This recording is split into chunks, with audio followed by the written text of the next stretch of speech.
back, y'all. Hard-headed episode 6. We're back. 6. This is Week definitely 6. the most excited I've been to open an episode. That's all I gotta say. Oh. Let's go! Most Let's disappointed go! for me, for sure. Most disappointed by far this week. We're recording on Sunday night, just past Selection Sunday, and Tom Brady's coming back for season 23. Gold season. Gotta come back for the gold season. I mean, it's only right. He's coming back for his LeBron season. I respect it. For his get out of my life. I respect it, but wow, I can't believe I got to put up with this guy for another year in the NFL. I thought I was done. We went through this a couple weeks ago. I think it was like episode 2. You were so depressed when you were talking about Brady retiring. And now I have to deal with it for a whole nother season, especially Spinny. I'm going to have to deal with you talking to me nonstop about Tom Brady. That's always just fun to deal with. All right. So in my excitement, I forgot to introduce our guest today. You're probably all like, who the heck is this guy? Just Jay chilling. So this is Trevor, one of my really good friends. We went to high school together, and he's coming on to talk some NFL a little bit. I'll let him introduce himself, give us a little rundown, and we'll get after it. What's up, y'all? My name is Trevor Zierke. Like Spinny said, good childhood friend. I had to come on this week because we've had a ton of NFL news. One of them being Khalil Mack went to the Chargers, and as you can probably see, I'm probably the only Chargers fan in the whole country. There's none in LA. The whole country. There's none anywhere else, so I have to represent. So I couldn't pass up the opportunity to hype up the Chargers, hype up Justin Herbert. So I'm excited to be on here, chat a little bit. Okay, we can get some dog hype too, really quick. Yeah, dude, she's trying to make an appearance. So yeah. She absolutely wants to talk Chargers. Oh, let's get it. Huge Chargers fan. She is. But no, it's exciting. Yeah, what a run up to the podcast. So like every day since Wednesday, there's been literally NFL news. The NFL's just popping off this year. Dude, it's fun to see. For sure. It is, dude. It is. I'm glad. Usually the NBA offseason is the only one you have to track, but now I'm glad that the NFL offseason is like equally as cool. Yeah, I completely agree. All right, so we're gonna talk some NFL news, and then we're gonna rank the NFL quarterbacks by tiers. So that's Trevor's segment idea that we're gonna roll with. He's gonna have Justin Herbert way too high. I can already tell you that for sure. So. All right. So what are we going to start with, boss? What's the first NFL topic we got for tonight? The news that happened the longest go from now would be Aaron Rodgers resigning. That happened shortly after episode 5. So Spinny and I were correct in our predictions of him resigning. I think that was the most logical choice anyways. But yeah, he's resigning. Apparently he said the 4 years, $200 million with 153 guaranteed. He said those details aren't right in a tweet, so who knows what his contract actually is, length and money-wise. But yeah, Aaron Rodgers is a Green Bay Packer once again. Yeah, what's up with that? Is that just him trying to control the narrative or trying to look a certain way, or what's? Because like Schefter's not lying about that. Like what? So I'm a little confused. It's classic Rodgers BS, I think, but. Yeah, and I was gonna say too, I don't think it's not in his wheelhouse to be like everyone's kind of speculating, is he gonna take a pay cut because they tagged Adams as well. So if you're gonna pay him almost $50 million, and then you have Adam taking up 25, 26, that's a huge chunk. But I don't see him, not in his late day diva years, I don't see him taking a pay cut for any reason. So no, definitely not. Yeah, Spinny and I were talking off camera, and we were saying there's no way it's not at least $50 million a year. Schefter has to be right in that regard for sure. Because if Mahomes making $45 million, I think Rodgers getting close to $50 million. I agree. Yeah, I mean, I don't see why that wouldn't be the case. I mean, he just won MVP back-to-back years, so. No, I'm not saying he doesn't deserve it. The guy definitely deserves it. Right. But yeah, there's not many Bradys out there that just take pay cuts to win Super Bowls, It's tough. It's tough for everyone else. Can't wait till Tom Brady loses right away in the playoffs next year. It's gonna be awesome. Oh, you mean? Dude. Oh, I love that that's recorded, so I can just play that back for you over and over when Brady gets the Super Bowl. It's gonna be awesome. We'll see. He should on both their ends though. It's kind of smart with we'll get to Russ leaving the NFC, but the NFC is it seems so wide open, like if you have the two best quarterbacks on your teams, like you gotta, I think they both are, obviously the Rams just winning it, but it's 1, 2, 3 with them Packers and Bucks, I would say.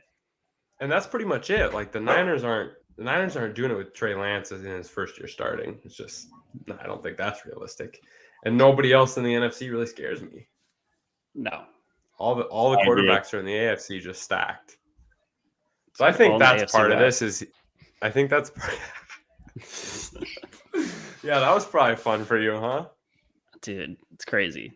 It's crazy. That's but yeah, the NFC's, I don't think it's ever been more wide open. But yeah, dude, it's crazy. The AFC West is now, you had the NFC West for years was just like a gauntlet, and the AFC West was absolutely trash, and now it's almost flipped.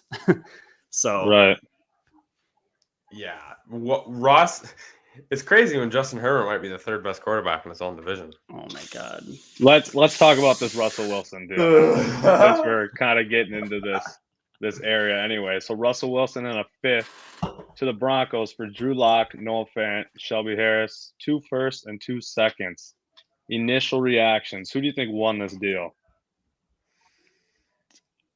Denver gets the quarterback they've needed for years since Peyton's last noodle arm year.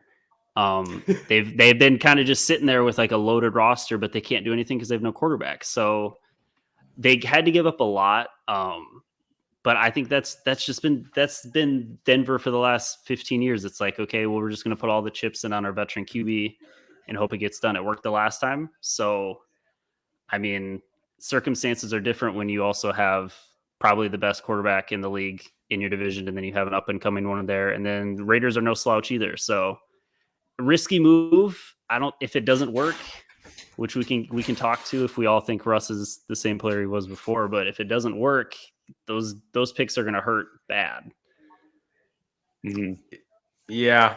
If it doesn't work, I think that the picks will hurt, but before last season, Russ had won 10 games basically every season of his entire career. So it might be, a little less in the tougher division, but my big question is how good does everyone think the Broncos roster actually is? I think there's a lot. I don't know. Part of me thinks there's a lot more hype on it than it actually is presenting itself, but I don't know. Because if you believe in Denver's roster, then it's a wonderful trade, and Denver destroyed it because you get a guy to go with a roster you think can win, and he's a top 10 quarterback. That's no debate for sure. So it's like, right. In that case, it's good. I just don't know if I'm a little suspect on Denver's roster. Yeah, I don't think they're good enough to win it all, to be honest with you. I would still say teams like the Chiefs, Bucks, Packers, Rams, those NFC teams, they're still ahead of them. I would say the Bills probably still ahead of them. So there's a number of teams that I would still. Bengals, Bengals just made the Super Bowl, so you can definitely say that too. So yeah, Ravens are going to be healthy again. Yeah, facts. There's a lot. So, well, and look at their schedule. They have 6 games against, so 2 against the Chiefs, 2 against Chargers, 2 against Raiders. Those aren't easy. AFC West plays NFC West, so he has to play Cardinals, Rams, 49ers as well. So you're already looking at that's 9 really, really tough games for a guy going into a team that he's not used to. And I'm with Spinny. I don't think the roster's good. Don't get me wrong, but people are acting like Von Miller is still wreaking havoc back there, but it's not. Right. It's not the case. Their defense is good, and they have some pretty fun young offensive weapons, but it's not. It's far from like an established. He's not walking in glove in hand. They got some work cut out for him. Yeah. So I don't know necessarily if I could. I don't think I can say at this moment a clear cut winner. I guess the simple answer would be Broncos, just because they got the best player out of the deal. But obviously, if they don't win, those picks would be pretty good picks for Seattle. So we'll see. A couple years from now, that could definitely be a Seattle win in that trade. And I think it depends on, like Trevor said, where do we get Russ from last year where he's standing in the pocket throwing deep sideline shots every other play, Or do we get Russ from 2 years ago and every other year before that in his career, where you're getting 400 to 500 yards on the ground and winning all, the Russ stuff? Yeah, big annoying stuff. Yeah, I'm with you. I don't know. Yeah, last year it's hard to say with injuries, and you could tell he didn't want to be in Seattle. Like, you don't know if that's the player he actually was, or if he was just pulling, like his best James Harden impersonation. That's what I would. I don't know. So it's tough to say. And is Nathaniel Hackett a good coach? That's the other thing we have no idea about either. If you don't have a good coach in the NFL, it's really hard to win too. That's facts. That's also facts. Well, I think we should just jump right into this Chargers move. I'm sure this one probably excited you, maybe, right? Khalil Mack for a 2nd and a 6th round pick. Absolute. I didn't want to throw the word fleeced, but you can't throw fleece because the Bears kind of had to do it. But when you're getting, I know he's not the Khalil Mack of 2 years ago, but he's still, a top 10 pass rusher. When you're getting that for just a 2nd and a 6th, you do it every time, especially 3 years left on his deal. You're pairing him up with the guy who's already a top 5 rusher on the other side, Joey Bosa, and you're going against like we already talked about all those QBs. Like it's a big move they need to do, and I don't think they're done yet. Me and Spinny were talking about they still have plenty of cap room. J.C. Jackson's still out there. J.C. Jackson. Yeah, I saw they're allegedly the favorite for him. So, dude, yeah, they have a lot. I'm glad the Chargers are like a franchise who normally sits in the back, but I'm glad they have Herbert. You basically have a 2-3 year window here before you have to start paying him the stupid numbers we were talking about with Rodgers. So I'm glad they're going all in. Right. You get Mac for 3 years for that window. And I hope, you can make a few more signatures or signings here or there to boost up that defense. Cause that was really the only thing holding them back last year. So I'm excited. I think Khalil Mack, if he can even just play, him and Bosa both kind of have like the nagging injuries problem, but if they can be on the field together for even 12 games, dude, that'd be huge. I was going to say 12 games. They will be Chargers for sure playoff team next year. Yeah, they're looking good, especially if they get J.C. Jackson. That'd be insane. If they get him. Insane. I got to shoot 2 questions in for Trevor here related to the Chargers. I think this is the best time to slide them in. Let's go for it. You believe in Brandon Staley as a head coach? I love Brandon Staley. Like, I know everyone hates the okay, here's my hot take. I think he's ahead of the curve. I think in 3-4 years, his super aggressive 4th down style, I think that if you have a good quarterback and you have a good offense, I think that's going to be the norm.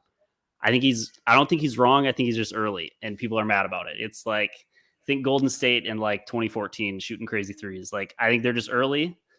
I don't think they're wrong. I really like him. This year will be the test though. Like if that defense is terrible, because he came in as like the big defensive guru, and then everyone's kind of like, well, he was on the Rams. How hard is it to coach defense when you have Jalen Ramsey and Aaron Donald, So now he's getting his studs, hopefully. So now he's getting the guys. Yeah, exactly. His whole scheme revolves around you need to have the guys. Well, he's going to have the guys by the looks of it. So it's kind of put up or shut up for him here defensive wise. I'm not worried about the offense. Yeah. I think I really like him. I know he gets a lot of flack, but he does. Really Twitter roast Brandon Staley. Yeah, that's when I go to analytics Twitter, and then they all still love him. So I'm like, okay, that's true. I'm in my safe space. All right, second question, and this is free agency related. What made me think of these? Mike Williams deal, like it, hate it. I do. I think last year was kind of like the first glimpse we ever saw of him. His first 3 years, he was really relegated to being just like Philip Rivers' duck fade jump ball guy because he couldn't really get the ball there. And Mike Williams just goes up and get it. I think he's a really talented receiver. Herbert really liked him last year. I think he's pretty good with Keenan Allen. I think Keenan Allen, unfortunately, is starting to fade a little bit, but I still like him as a great. I mean, they love him on 3rd down. His 3rd down numbers are stupid. It's like, I don't know if they call a play. I think they just say, "Hey, find Keenan Allen and throw it to him at the sticks." But I like the Williams deal. I like again that they structured it. I think they're getting him. I think they're paying him big money this first year while they have the room again with Herbert, and then it kind of tails off. So, that was smart. So everything kind of that's smart. Yeah. So I think everything's shaping up for them that they're going for it in this 3 year window. I hope it could be next year. I mean, we're gonna go through this QB list, and it's like, holy shit, all these guys playing the AFC. Literally. But, yeah, literally. But so it'll be tough. But I like to see that they're being aggressive with it.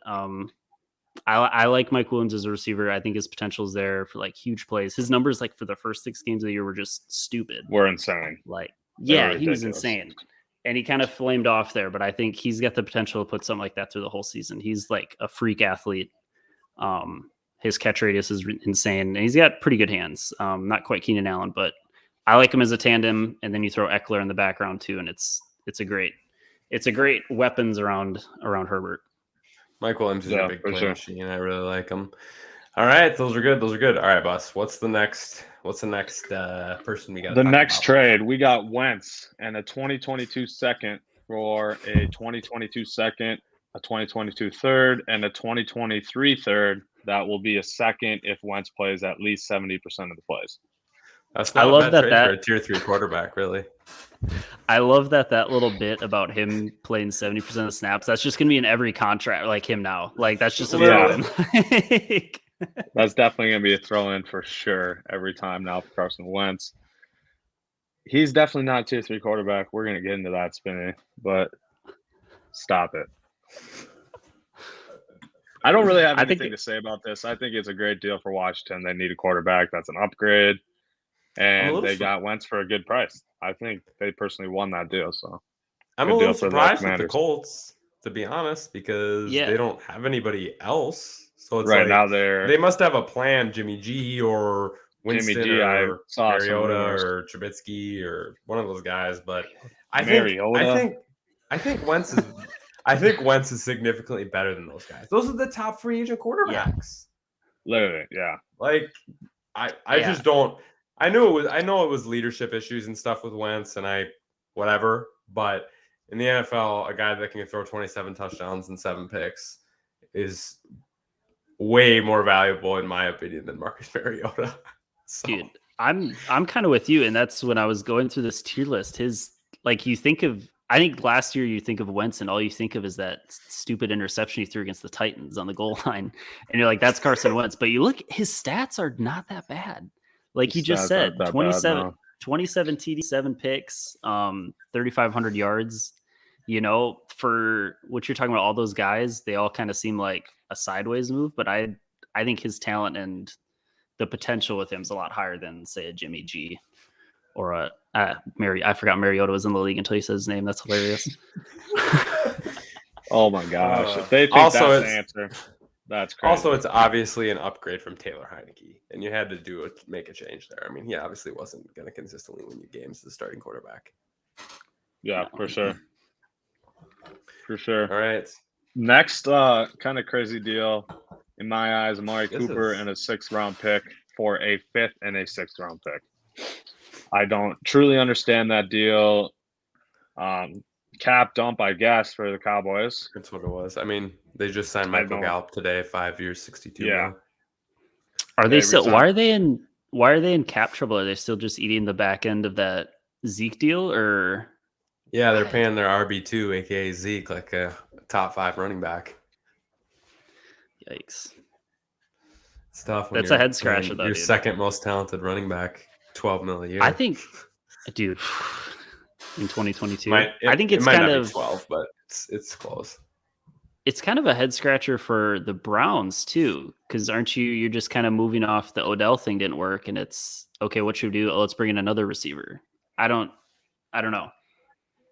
Yeah, I think Amari Cooper's pretty low drama, especially when you're just getting him for 1 year for basically a 5th round pick. I mean, other than what he said about Dak, which makes me absolutely. Yeah, I was gonna say he was pretty high drama last year.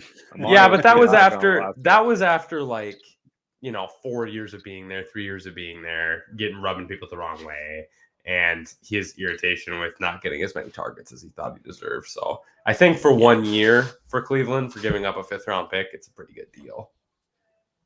Yeah. Yeah, hopefully his dad won't make a diss video about Baker Mayfield, and then they'll be okay. And then they should be okay. Let's be real. Did you watch the video? That video? Yeah, dude, it was so funny. It was pretty convincing. Like actually it really was. Like it was at first I wasn't gonna watch it, and I was making fun of it, and then I actually watched it, and it's like, okay. And I mean, obviously, he went to the Rams and scored a touchdown like every single game. So yeah, dude, he definitely won that. He won that that little heat they had going on. So hopefully Amari's less drama than that. But I don't know. Yeah.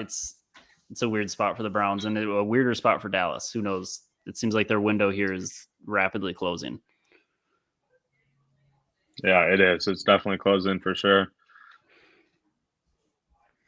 Is that it? Are we? Is that the? I think we should maybe speculate about Deshaun Watson a little bit. Deshaun Watson trade talks heating up. Where do you guys think he's going to go? Before we start, I want to lay this out with that. Obviously, Deshaun Watson isn't innocent yet, or hasn't been proven innocent yet, and there's still like a bunch of civil cases. So we're not jumping to assumptions on Deshaun yet, and if those cases come out to be true or there's settlements or stuff, I mean, it'll change my opinion on whether I want him on my own team, I guess. But it does change it for NFL teams and for the willingness to trade for him and what they're going to give. So, all right. I just wanted to preface that before we had this discussion. Totally. Allegedly, the Texans still want 3 first-round picks for Deshaun Watson. I don't see any team doing that. Can't even picture a team that has 3 first-round picks to give, especially good picks. So I don't think they're going to be able to get that. Realistically, there's only a couple teams that he could land on. I'd say Steelers, Saints. Vikings. Which other teams come to mind? See, but now the Vikings just re-signed Kirk, though. So, but that just made his contract more tradable. And no, he has a no trade clause in the extension. So what? Yeah, he does. That's the part that gets. He has a no trade clause. So, but I think Kirk would go to Indy, right? Here's my plan. Kirk. Let's preface this. Kirk would go to Indy, right? He sees that as a winning shot for him. I feel. Yeah. Well, Frank Reich. So are him and Frank Reich good? I think they are. I don't know. Either way, Frank Reich's good with quarterbacks. Sure. And okay, so we ship Kirk to Indy, get a first for him, take that first or 2 seconds or whatever. I think we could get a first for Kirk from Indy, if I'm being honest, given their desperateness. But either way, we send that first. And then either a combination of firsts and like Madison Osborne type of player, or a first and Danielle Hunter. And then run a package of whatever else you got to throw in. Give him Danielle Hunter. But basically Danielle Hunter, that first we get from Indy for Kirk.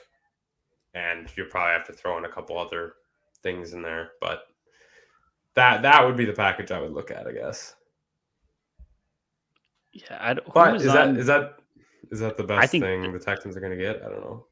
So yeah, because I don't remember the no trade clause thing makes it hard. Do you guys remember who was on his original approved list when this first came out? It was Miami at the time. I don't remember now. So that makes it hard. Yeah.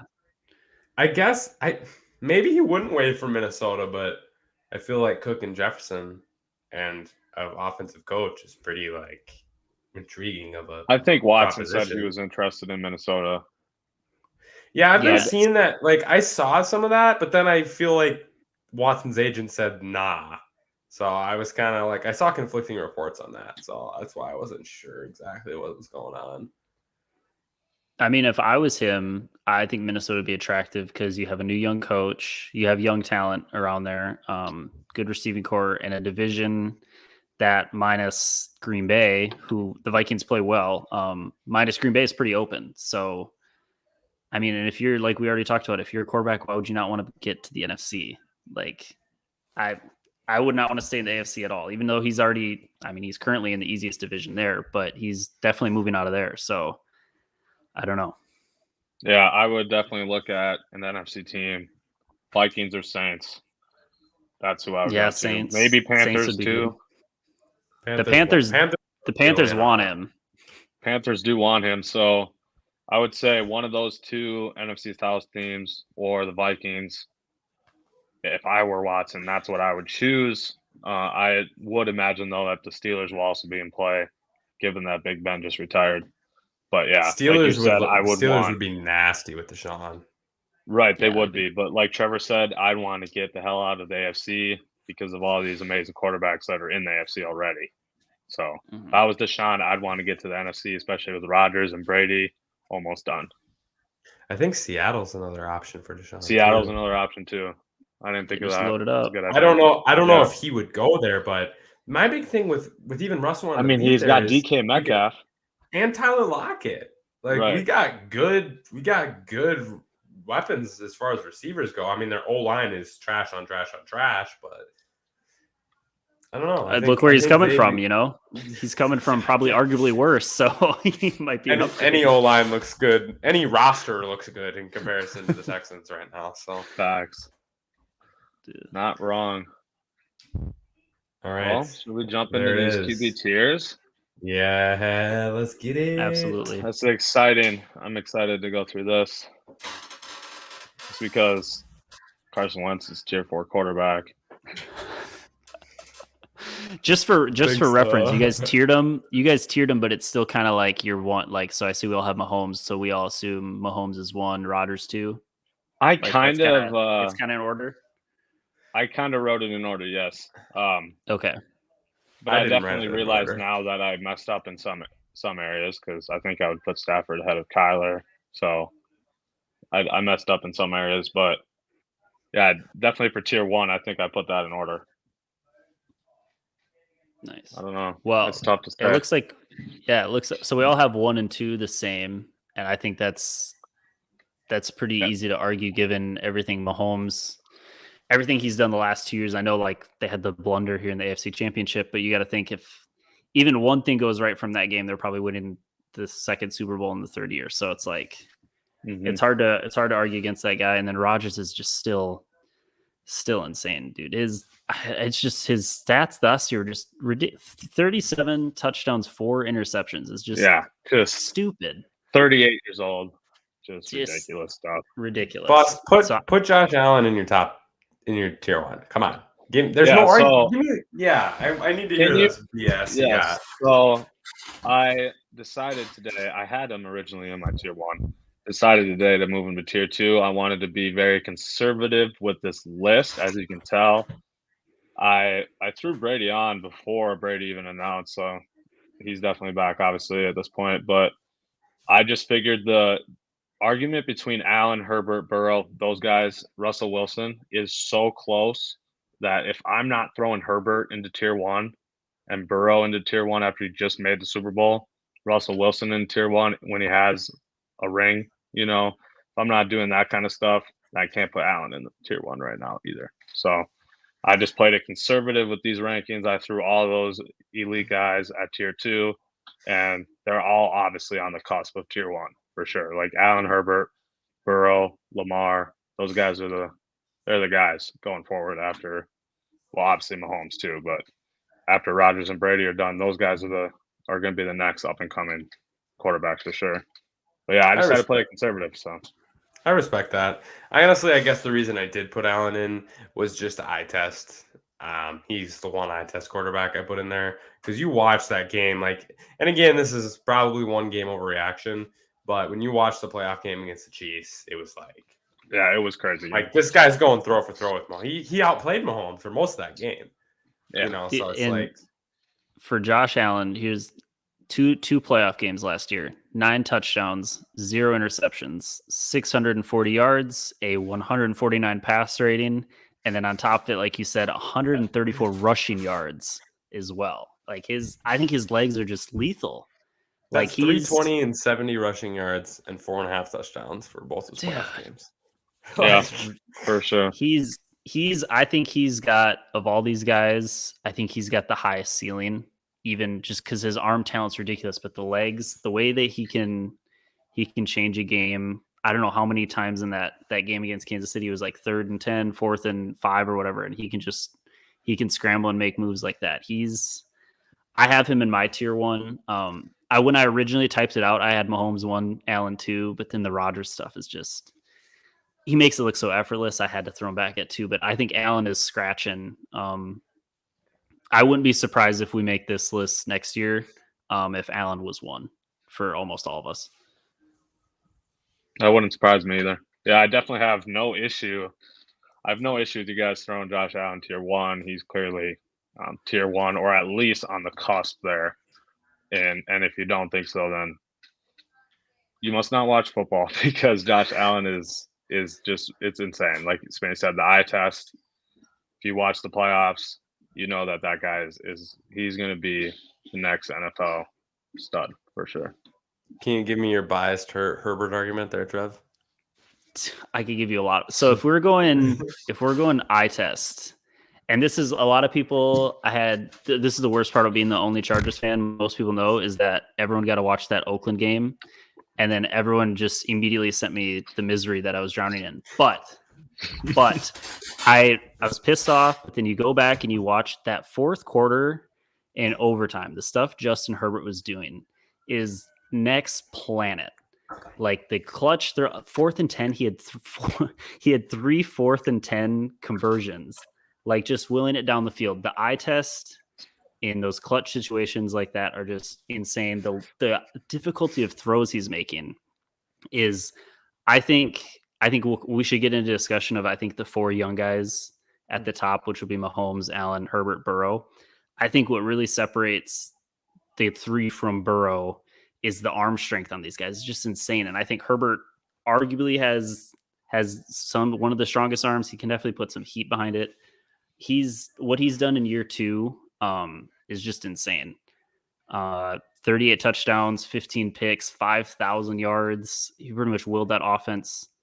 This is the same offense that had Philip Rivers. They had Philip Rivers 2 years ago, all the same talent around him, and they struggled to even move the ball. They could barely get 20 points a game, and now you're looking at, arguably, I would say, going into next year, one of the best offenses in the league. He's just incredible. And he's 24. He's 2 years younger than Burrow. So I think I'm probably, so I might be jumping the gun and putting him on tier 1, but I think I'm confidently saying everyone next year, by the end of next season, everyone will have him a tier 1 quarterback. So I gotta call you out a little bit. This is a little sidebar, but it's worth it. Justin Herbert's draft night. Who did you want the Chargers to take? I have it saved. It's one of the funniest Snapchat memories I have. Is I posted back-to-back stories of Miami picking Tua, and I just put out a huge no. I wanted Tua so bad, and this is it just shows us, whenever you guys get to a show about draft, like looking at draft scouting quarterbacks, no one knows what the hell they're doing, dude. It's everyone before that draft. They knew Burrow was going to be solid. He was 1. But then everyone was like, Tua, you look at what he did in Bama. And Herbert and Oregon was just like a head scratcher. And everyone kept throwing around Trubisky 2.0. And I totally bought into it. I was like, nope, I want Tua. So my first story was a big no when they took Tua. And then it was an even bigger no when we took Herbert. And I was like, oh my God, we're really doing this. And that second week of the game, bless the soul of that doctor who punctured Tyrod Taylor's lung. Oh no! He said he might have saved our franchise, because he came out of the gate so fast, and it was just I've never 180'd on a player so fast. I will say I was so wrong, and I was so happy to be wrong about who I wanted at the quarterback.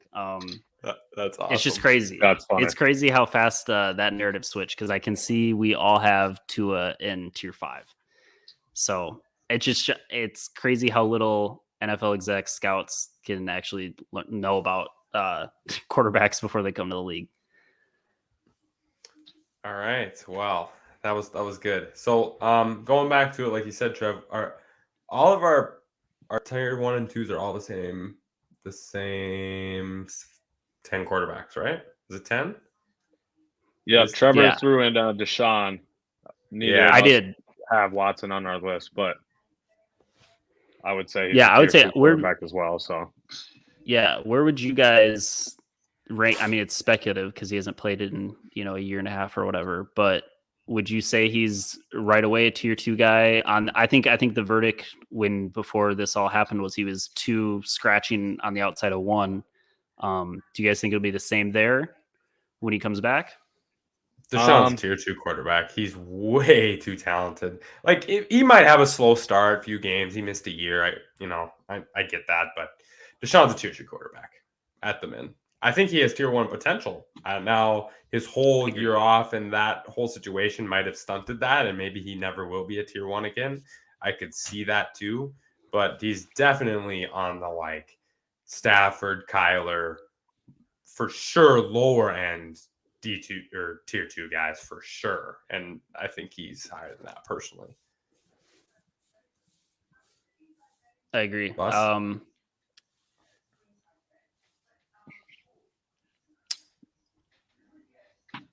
No, nothing for what? Bus. Sorry, the audio must have cut out for a split second. No. Deshaun, give me your opinion. Yeah, or give Trevor Deshaun, your opinion. I completely agree. Tier 2, I would say he could be tier 1 at some point, but I expect him to return to tier 2 quarterback for sure. He's, like Spain said, he's just too talented. So get him on a better team. I'd say like a team like the Saints or something like that. I think for sure he could show out. Maybe on the Texans he might struggle just because how bad they are, but he for sure is a tier 2 quarterback, no doubt.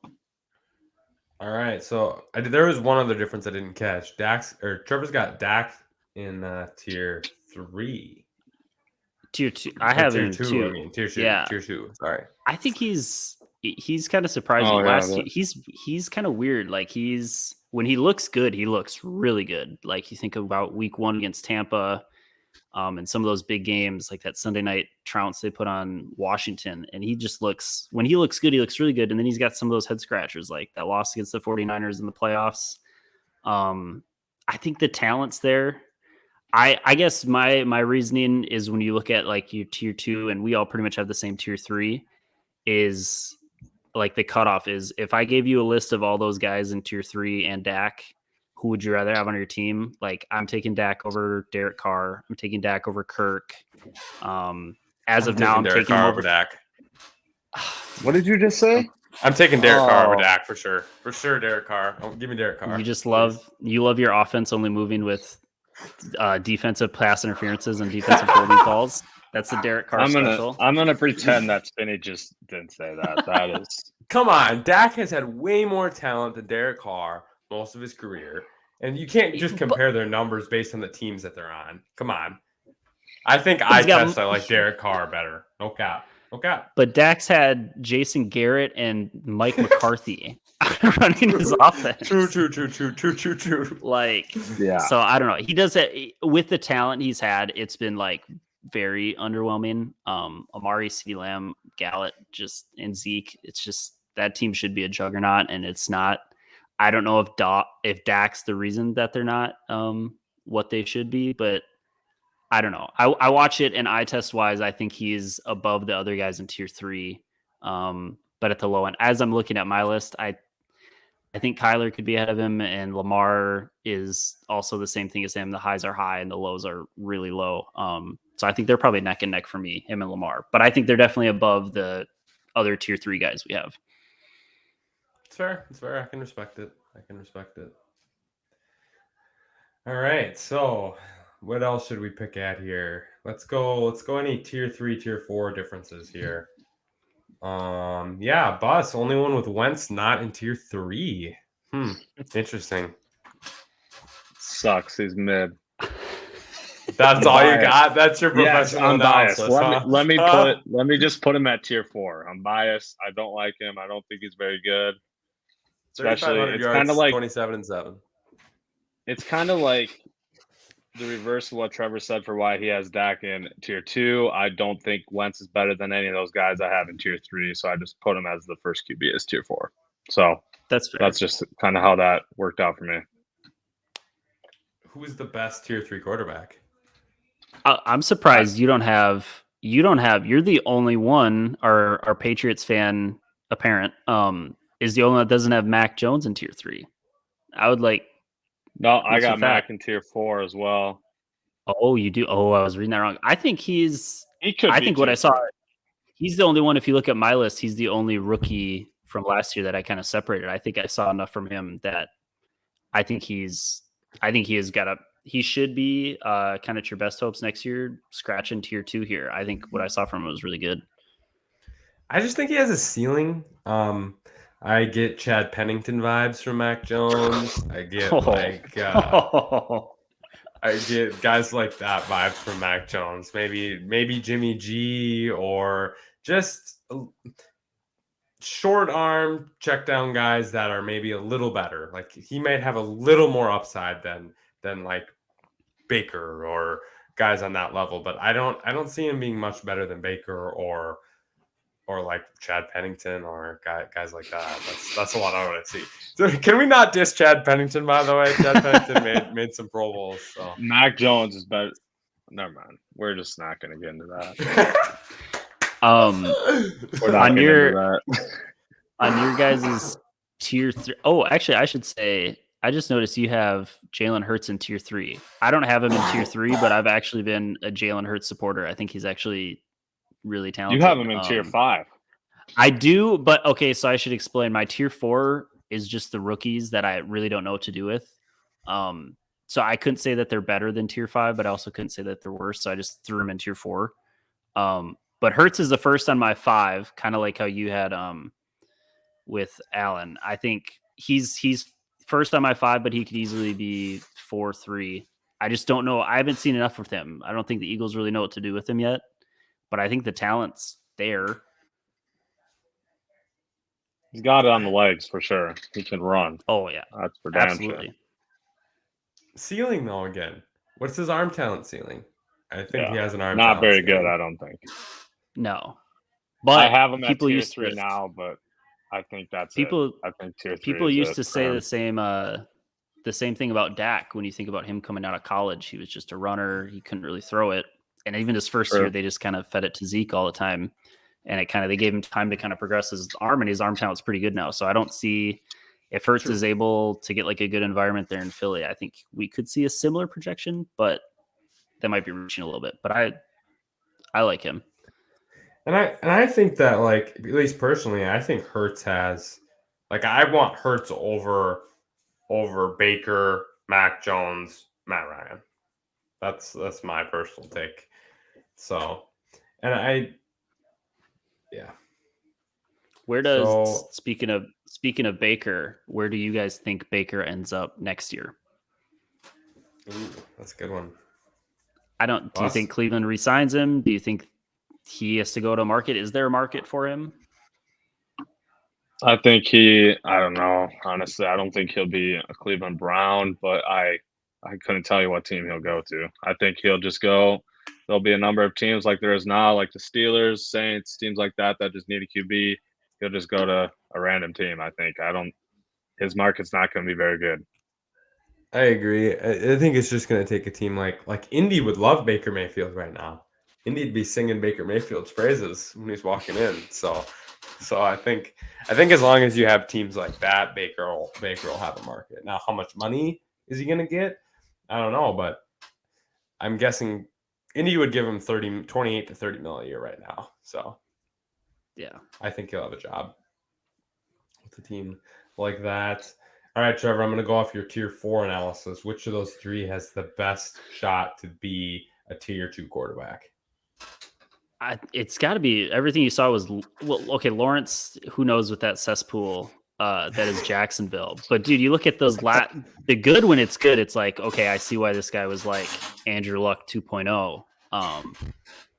So I feel like he is, as long as that franchise can just at least figure something out. Fields looks rough, but the talent is crazy. And I think that's even more so with Zach Wilson. Like, some of the highlights he has, it's like, holy crap, this guy's got an insane arm talent. But you're looking at probably 2 of the worst franchises there with Jacksonville and the Jets. And then the Bears look like they're finally just going to scrap it. So that's promising. But, you know, when you scrap it, sometimes the quarterback ends up scrapped too. So I don't know. I really don't know what to do with all 3 of those guys. But I think just from eye test, Lawrence looks the best. But I wouldn't be surprised if Wilson or Fields comes out to be the best from that class. Oh, besides Mac Jones. You think okay, wait. You think Mac Jones will be the best quarterback at the end of the day out of this class? If you had to put money on somebody right now between Lawrence, Fields, Wilson, and Jones, you'd pick Jones? I do. I think just from a franchise stability point, I think he'll have the best chance of success. Would you say, Bus? I would say Mac Jones or Justin Fields would be my pick. I don't like the Jaguars. I don't like the Jets. So I don't think Zach Wilson and Trevor Lawrence, I think, as talented as they are, but I don't know. I just don't like their team's outlook, and I just think that's going to kill their career. Meanwhile, Mac Jones, he's on the Patriots, obviously, winning program, comes in right away and makes playoffs. So I would say Mac Jones or Justin Fields would be my pick.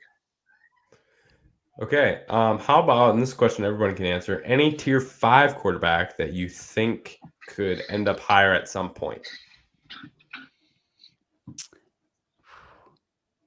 I left him off just because I threw on Watson instead. But Davis Mills, he torched the Chargers week 15, which literally killed our season.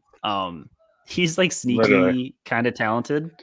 But Trey Lance is just not enough.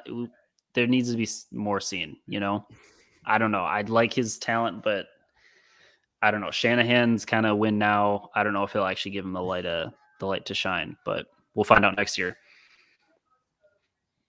I mean, based on my list, I think there's a number of guys that could definitely get higher than tier 5. Davis Mills, like Trevor said, I think could get up tier 4, tier 3 range. Trevor Lawrence, I have as tier 5 right now. He could obviously become good. Justin Fields, and I would say Trey Lance. Obviously, we don't have enough film on him yet, but I think his ceiling is as high as anybody. So, yeah, there's a number of most of my tier 5 are guys that are capable of reaching at least tier 4 or tier 3. All right, last question. Do we think Daniel Jones has any potential to be better than he is? Or is he really the issue, or is New York that bad that can't support a quarterback like him? I think it's both, dude. I think it's both. The franchise is bad, and he is just, dude, he can't keep the ball. He loves just giving the ball to the other team, dude. He is. It's insane. Yeah, I don't know. I don't think he's good either. I think they're wasting this year trying it with him. I would rather just draft a guy and go with it. But it sounds like when Daboll was hired, one of the big reasons was because he was willing to give Daniel Jones his another year, which is what ownership wanted. So I don't know, but I'm not a Daniel Jones guy either. I don't see Daniel Jones getting another starting job after he's out of New York, and I'm kind of there with Tua as well. Sorry. I got a little faith in Tua because I like Mike McDaniel. I think Mike McDaniel is a really good play caller. A lot of they were saying a lot of the Deebo Samuel stuff was Mike McDaniel's doing this year with all the running and changing when it comes to that. Even Shanahan gave him a lot of credit for that. And I know when he got the Miami job, his big thing was he said Tua had a bunch of untapped potential that he was going to bring out. Now, I don't think that Tua has that much untapped potential, but I think that given a good coach like that, if he ends up doing those things that he's saying, I think Tua could have some more upside than he does now, but we'll see. And piggybacking off the McDaniels point, I think that's why Lance, if anyone's going to get something working for Lance, it's going to be Shanahan. I would say he's definitely the guy that's highlighted out of that bottom list that I wouldn't be surprised if he's all set up in a tier 3 next year just because of how good Shanahan can make him look. Facts. Yeah, that's another good point. All right. Any other points anybody wants to bring out about the tiers that we haven't covered? Nope. All right. Well, I think that's it. That's the NFL today for our show. So now it's time at the halfway point for some trivia. Trivia time out. Trivia. All right. And we're gonna keep Trevor along for our trivia tonight. So we get to get ripped up by his questions. All right, who's asking who here? How are we going to do this? Okay, so here's what I'm thinking. You got everybody will just go through their easy, medium, and hard, be the narrator for their 3 questions, and then the other 2 people will answer their questions. And then we can just rotate between us doing that. Works for me. Perfect. You want me to start? Yeah, you can go first. That's fine. All right. All right, my easy question. Which NFL franchise has the most wins in history? Most. Does that This count is, before it was the NFL? Or is it like the old? It would I guess be you probably don't know. wins. Yeah, it'd be post. I think it was post-merger wins. Post-merger wins. Playoffs. I'm gonna say and regular season. Yep. Everything? Total wins. Okay. I would say Pittsburgh. Okay. Trevor's final is Pittsburgh. Bus. I'm going final Pittsburgh as well. Is it Green Bay? Yeah. That's that was my second choice. I knew it was one of the 2, but Good calls. Good calls. the worst. Isn't that awesome that they have the most wins of all time and had 2 top 10 quarterbacks, and they only have 2 championships in the last 30 years to show for it? That's so cool. Yeah. Oh, screw the Packers. All right. Medium question. This is a 2-parter. Well, kind of. Who has the most assists in an NBA game and how many? Player and number. Isn't my it? gosh, what's his name? Is it? It was just a few years ago. Wasn't it Rondo? Didn't Rondo have 20, 22 or 20 something like that? We're talking regular season, right? Yep, all-time regular season. Not all time, but most in a game in the regular season. Can I get the point if I tell you what team he played for when he did it? You know what team, but not who? I can't, I'm drawing a straight blank on his name right now. It happened in, I want to say, the 90s. Played for the Magic. He had 30, I believe. So you don't know the name, but you're going 30 for your. And he played for the Magic. He did when he had 30. He was playing for the Magic. Okay, Trev. In the 90s. You're going Rondo. I thought Rondo put up a 20 something crazy high 20 something a few years ago, but I don't know if that was first. That might be just short, but that'll be my final answer. Okay, it is 30. His name starts with is Scott Skiles. Scott, yes. Scott Skiles played for the Magic. 30 Magic.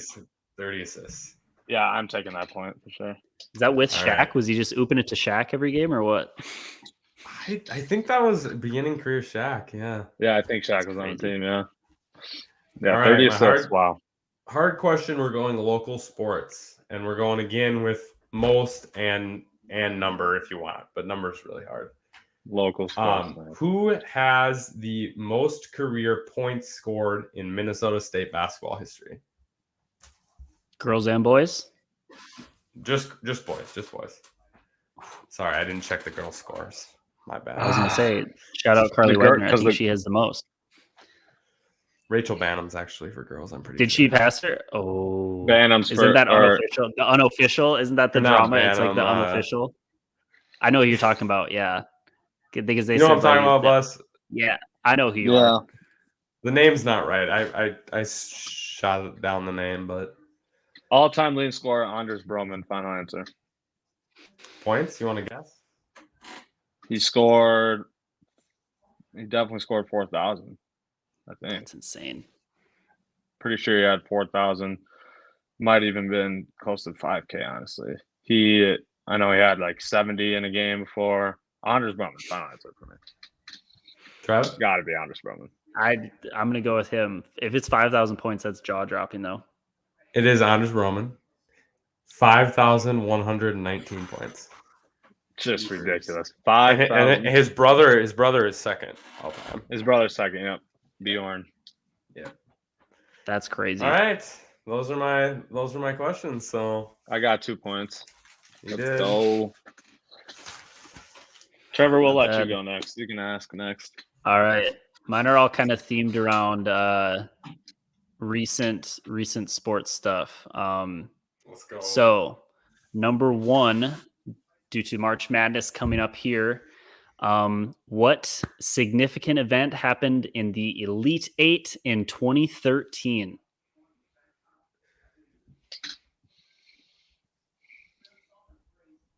And it's not. This might give it away, but it didn't actually have anything to do with the score or stats or anything like that. But it happened in the game. Game winner to win over Pitt for UConn. No. 2013 Elite Eight. Yep.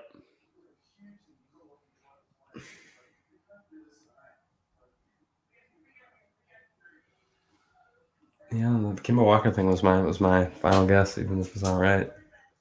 I don't know if I even have a guess, to be honest. I know Spinny's wrong though. I don't have a guess.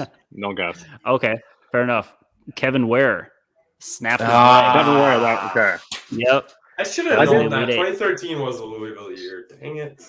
I randomly saw that on TikTok. Maybe you were talking about that, but dude, I saw that on TikTok and I randomly knew it right away. And I don't know why, but just that image of his leg sticking out was like, nasty. Oh, yeah, that was nasty. Nice. Okay, medium really difficulty. In honor of Tom Brady retiring and then unretiring. How many times did Brett Favre actually retire? 4. Final.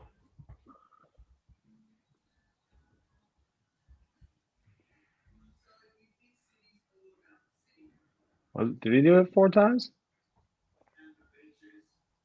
3 times. Final answer. You kind of split it because it is unofficial.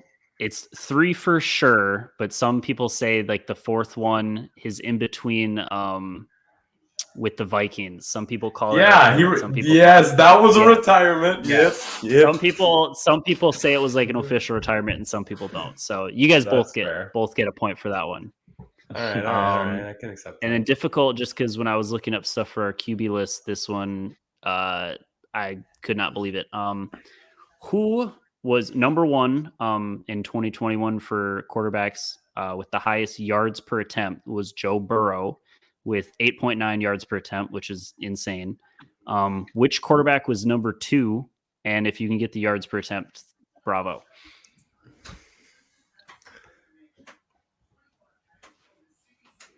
I'm gonna let Bus guess first. It blew my mind. That's all I'm gonna say. Yards per attempt. Blew your mind? Okay. I'm gonna mess around and go. I'm gonna go Kirk Cousins. I feel like that would be a person that would blow someone's mind if he was second in pass yards per attempt, I think. Kirk Cousins 7. What was 1? What was the first 8.9. one? 8.9 for Joey Burrow. 7.9.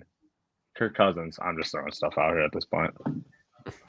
That's my final guess. Is Kirk Cousins 8.6. That was my guess. Okay, Spinny, you get half a point for saying 8.6, but it was actually Kirk Cousins. It was 8.6. It was 8.6, but it was Kirk's long lost brother, Jimmy G. Yeah. Okay. But it was 8.6 yards for Jimmy G, which blew my mind. But I guess when your whole offense is just Deebo Samuel runs and then occasional bomb to Kittle, that's what happens. Yep. Exactly. Oh man, give the ball to Deebo, run it, give it to Kittle. I suppose that makes it my turn now. Makes it you. Easy question. Which current NBA player has the most rings?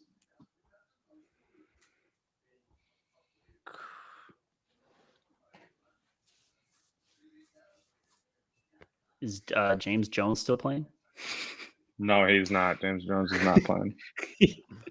It's got to be LeBron. I was gonna say the easy answer is LeBron, unless I'm thinking of that's the easy answer. But I know that's what I'm thinking too. Is it a role player? Can you give us that? Nice. No hints for this one. Knowing it's the easy question, I'm gonna go LeBron too. Correct. It is LeBron James, 4 rings. Second would be all the Warriors guys with 3. Medium question. First MLB. Wait, I switched these because I think this MLB one would be harder for you guys. Best rookie passer rating in NFL history. Who has it? It's Herbert's rating actually isn't that great, so I don't think it's Herbert. And you can get a bonus point if you guess who was second. Both happened in our lifetime. Both did? 1 and 2 Really? both happened in our lifetime. I feel like it had to be recently with the whole quarterback boom and the stats just looking great. I'm just trying to remember if Andrew Luck's rookie year was that good. And if not him, I think Baker might actually not be a bad bet too. But I don't know if he played the full season, if that counts. I think I'm number gonna say, 2 is. Go ahead. I'm going to say Andrew Luck number 1. And number 2, I don't know. I think number 1 is RG3 and number 2 is Baker. Both are incorrect. Spinny, you were close. So number 1 is Dak Prescott. He broke RG3's record. RG3.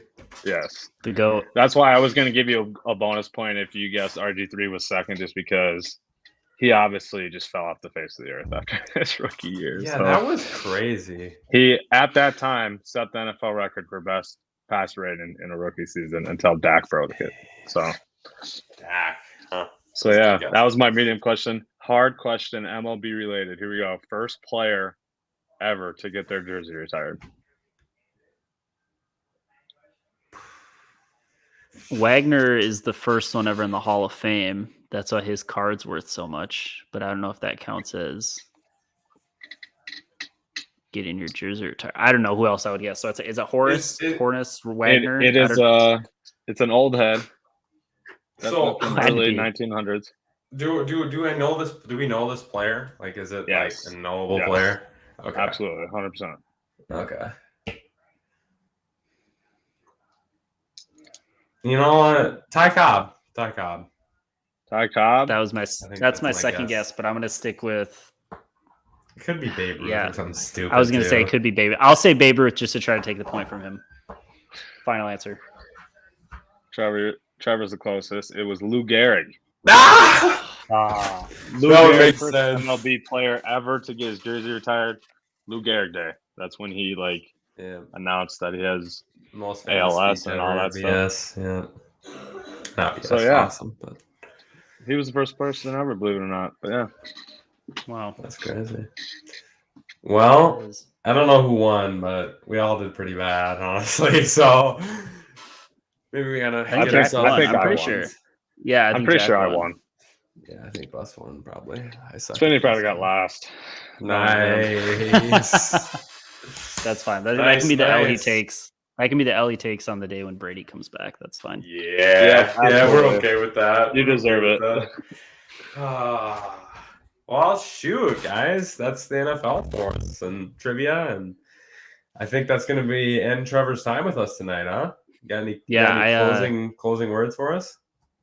Not much. I had a blast. I hope to see you guys on the Herbert train. Hopefully we can do this again next year, and then we can all put Herbert at number 1. And I'll call the shot now. Chargers win the division over the Chiefs. I don't know if they can be a 1 seed. We'll see what comes out of Buffalo, but they could be in the Super Bowl freezing cold takes. How are you doing today? I feel like I think they exposed in the caption right there. That's I like it. I like it. Hey, if they're in the Super Bowl, one of you two can buy a Herbert jersey and wear it on Super Bowl day, unless he's playing Brady. Then I guess that'll be fun. Then we can do a fun. Then Bus will have a Herbert jersey on for sure. If he's playing Brady. No, well, I appreciate it, guys. I had a blast. Yeah, for sure. We appreciate you joining the episode this week. You were Absolutely. great. Take care, boys. All right. Peace out. See ya. All right, Spinny. Next topic. MLB is back. Wow. They finally reached an agreement. Sheesh. Play ball. We can play ball finally. Let's get Once it. again, April 7th, opening day. For those that didn't know. So we're going to dive in first here to the details of this agreement, because last time we talked to MLB, we did talk about the 3 specific details that they were not in agreement on: the CBT, competitive balance tax, the arbitration bonus, and the minimum salary. So it's interesting to note that the CBT was agreed upon at $230 million, which is exactly what the players wanted. So the owners gave in on that and gave the players exactly what they wanted there, which is good to see. The arbitration bonus.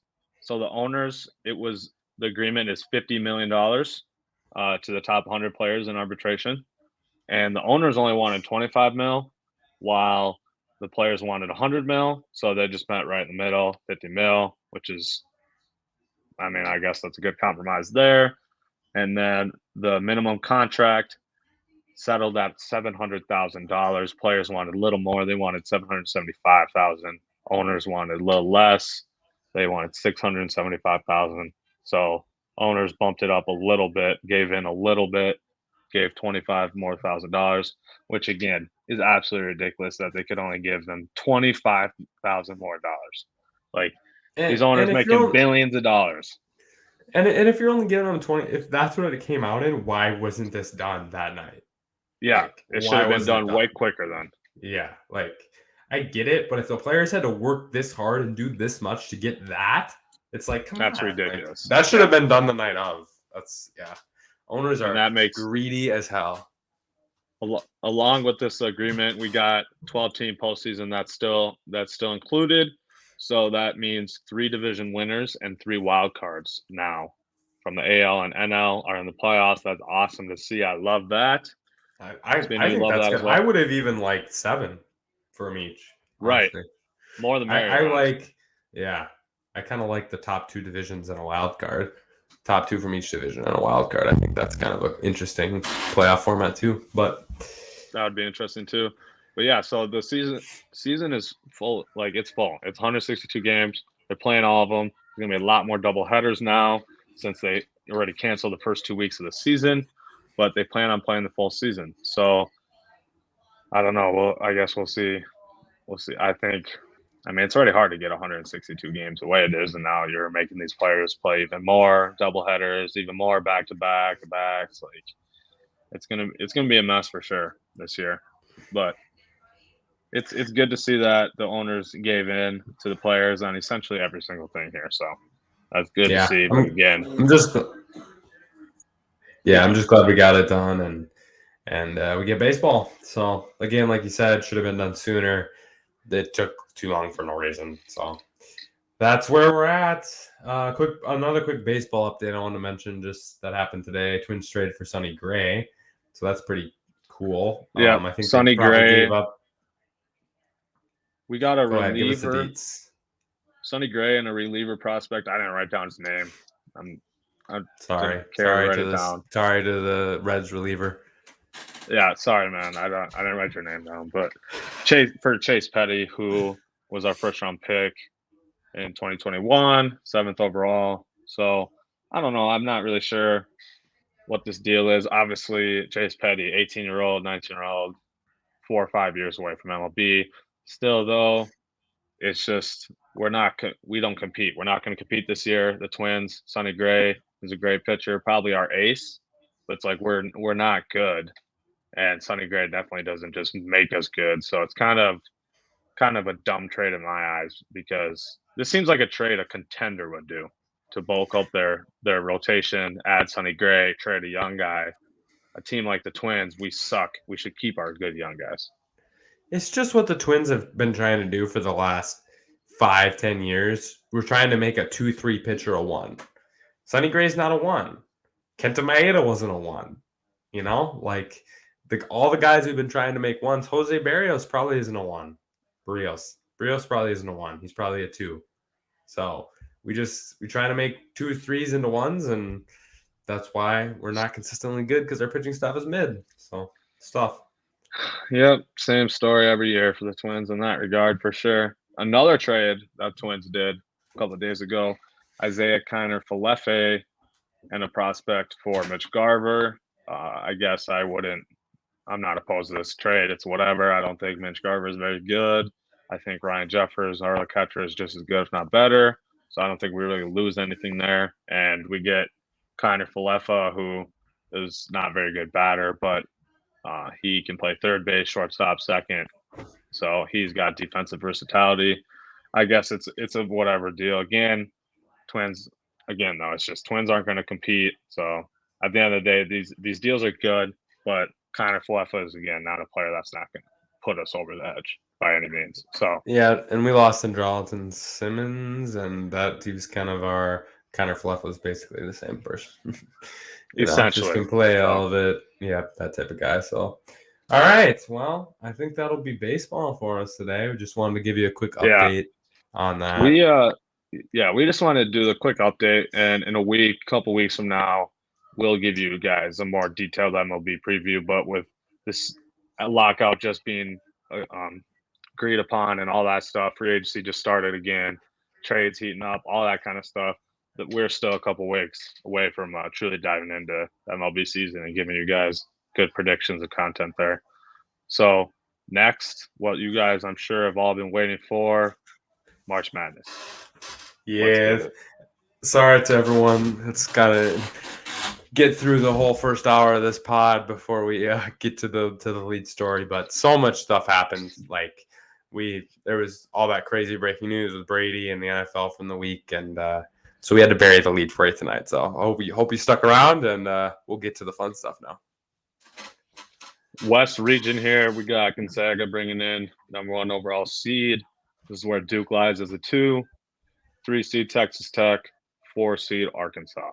Top 4 seeds in the West region. Spinny, what are your initial reactions to this region? This region's good. I think it's Duke Gonzaga though. I mean, I wasn't a huge Texas Tech fan this year. I don't like them against either of those teams. Arkansas lost really early in the SEC tournament. They can get hot and be amazing, but when they're cold, it's ick. I actually kind of like Vermont. That might be my upset pick here in this region. So I think that's what I think. No, you're an Arkansas believer? Yeah, like I said a couple weeks ago when we were talking about dark horse contenders, I put Arkansas as one of them. You had UConn as one of them. So I'm really looking forward to this second round matchup. Should be UConn Arkansas, barring upsets. As we know, upsets happen all the time. So I'm sure one of them will lose. Knowing March Madness, one of them will probably lose. But I'm really looking forward to that game just because I agree with you when you said that UConn could be a dark horse. And then I said Arkansas. So to see them get to duke it out right away in the second round, I'm really looking forward to that potential matchup there. Go ahead. Gonzaga, easy walk to the Sweet 16. My eyes, they're going to dub Georgia State, then they're going to dub Boise State or Memphis. So Gonzaga has an easy walk to the Sweet 16 in this region for sure. Yeah, I think Boise State Memphis will be a really good game. I think those are fun, even match teams, so that'll be a good game. I'm looking forward to the round of 32 Michigan State Duke matchup. Michigan State balled against some really good teams in the Big Ten tournament, and they have throughout. Maybe. I liked what I saw from Michigan State. Good guard play, shot makers everywhere. They beat some teams in the Big Ten tournament and throughout the Big Ten season. Did they beat Duke? I think they could. I think they could. Duke has some off nights too, and if Paolo's not rolling, they don't really roll as a team. So it'll be interesting. But I'm looking at that matchup as a possible upset. Am I going to pick it? Maybe not, but I feel it. I guess I really like Texas Tech. I think their defense is super good. And they don't have shot makers though. See, that is the main issue for sure with Texas Tech. They don't have like a go-to weapon, so that would be their biggest flaw for sure. But I just like their pod. I like that pod. Alabama, Rutgers, Notre Dame, and Montana State. I think they're the best team for sure. So I'm looking for Alabama to possibly lose that first round game to Rutgers or Notre Dame as well. All right. I think Next six is probably we got to pick is a probably winner. too high for Alabama. By the way, I don't know. That's probably too good of a seed for them. They should probably have been like a 7 or 8 seed in my eyes, but it is what it is. But yeah, look for potential upsets in that round of 32, Michigan State or Davidson, Duke. Either way, whoever wins there, that would be a good matchup. And then UConn potentially against Arkansas. So be on the lookout for those games in the round of 32, potentially, obviously. Gun to your head, who wins this? I got this is tough. If you have an answer, you can spit it out. I'm going to think for a little bit on it. I'm going to take the Zags. I like the Zags matchup against Duke. I'm assuming Duke is gonna come out of this. UConn, I actually think, gives the Zags their most interesting matchup just because they have a big man that's real good. He can I'm spacing on his name right now. Sorry to him, but he can hang with Timmy and Chet a little bit. So, and they got some real shot makers on the perimeter. So I think they'd have to get hot. They could maybe pull that off. But I like Gonzaga against Duke. I think the matchups and the way they go and Chet's defense down low makes a real difference against Duke. And so, gun to my head, I'm gonna take Gonzaga.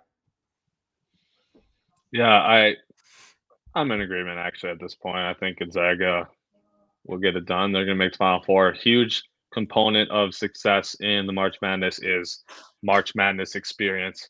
As we know, they went to the championship last year, so they lost some guys obviously, but they still have guys like Drew Timmy with this experience. So that's going to help them big time this year, big time. So I know they've been slept on a lot more this year than last year.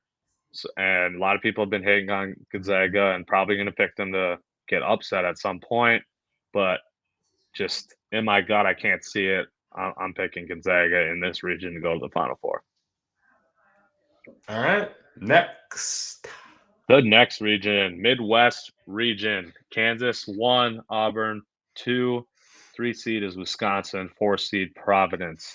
I will begin this region by saying Iowa deserves a 4 seed. I don't know if it necessarily dethroned Providence necessarily, but I thought since Iowa won the Big Ten that they deserved a 4 seed. So I was shocked to see that they got a 5 seed. That was one of the biggest shockers to me out of the entire reveal, not going to lie.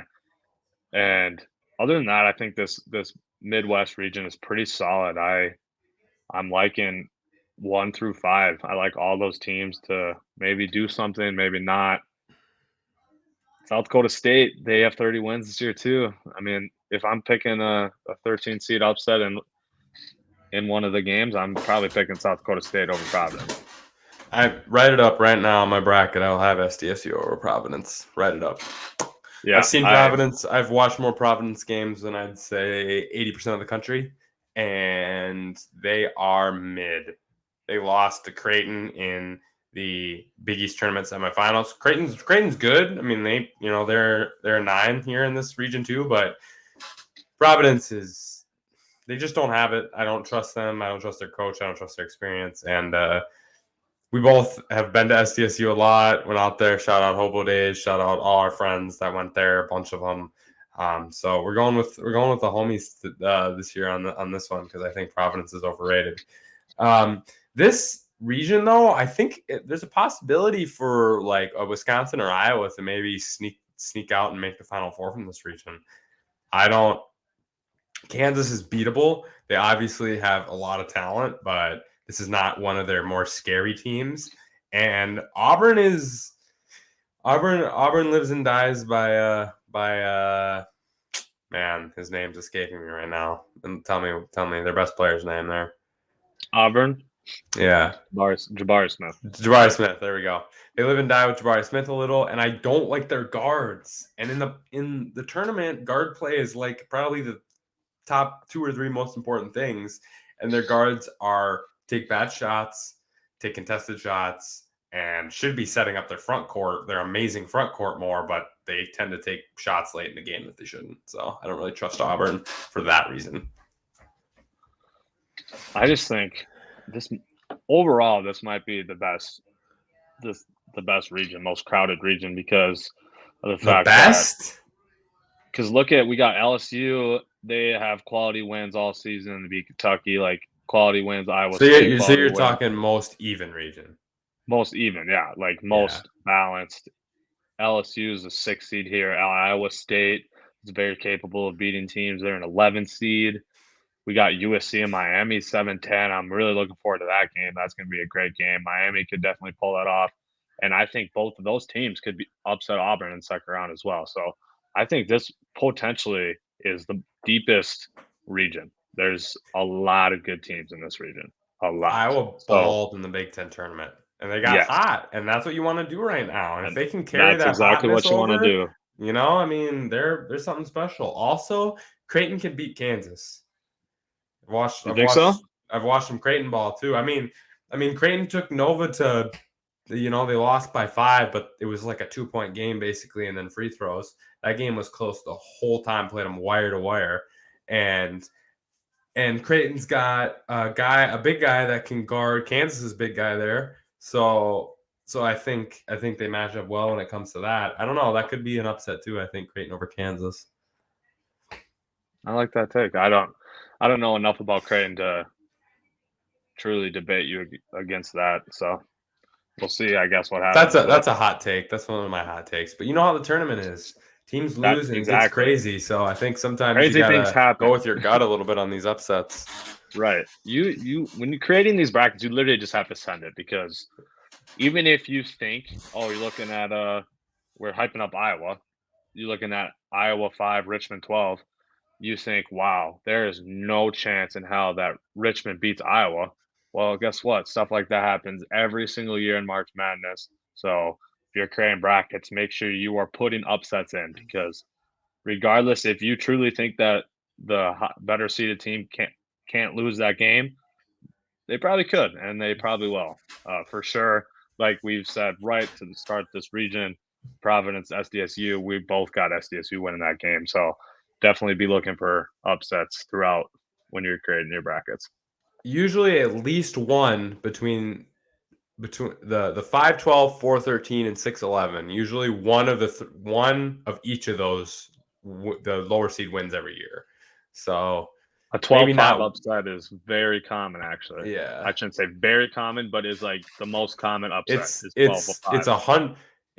like I was watching the record on the selection show, and it's like 160 5s against 12s. So like, I mean, it happens quite a bit. Yeah, that's a pretty even record, actually. Yeah. All right. Oh, South region. Who we got out of that region? Yeah. We got to pick that. This is tough. This is really tough. I'm just going to stick. Wow.